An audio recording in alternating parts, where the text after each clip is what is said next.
défi de garantir ou tenter de le faire l'accès aux soins pour les patients. C'est ça notre boulot, on a été fabriqué pour ça et donc effectivement notre job à nous tous c'est de répondre à l'accès aux soins et de tenter de le garantir sur tous les territoires. C'est je pense vraiment l'accès aux soins est le problème majeur, avec des raisons pour avoir cette préoccupation, c'est qu'on manque souvent à beaucoup d'endroits des professionnels pour prendre en charge. Donc il faut qu'on s'attelle à cette tâche.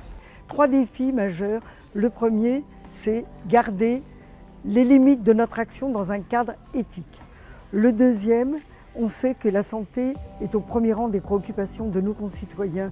Ils le mettent en numéro 1, il faut en tenir compte. Troisièmement, quels médecins demain serons-nous ?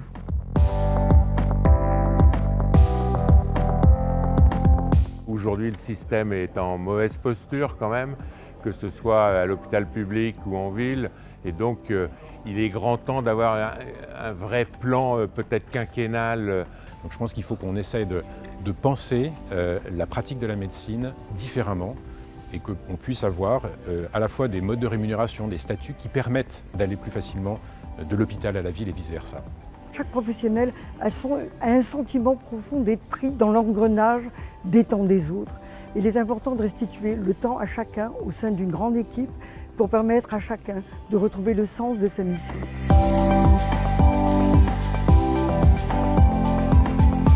Moi, j'attends que les pouvoirs publics, et en tête Madame la Ministre qui était là ce matin, travaillent avec nous pour définir un cadre et des objectifs partagés avec une stratégie, elle aussi partagée par les différents acteurs, parce qu'aujourd'hui, la situation nous oblige, on doit avancer, on doit recréer une dynamique.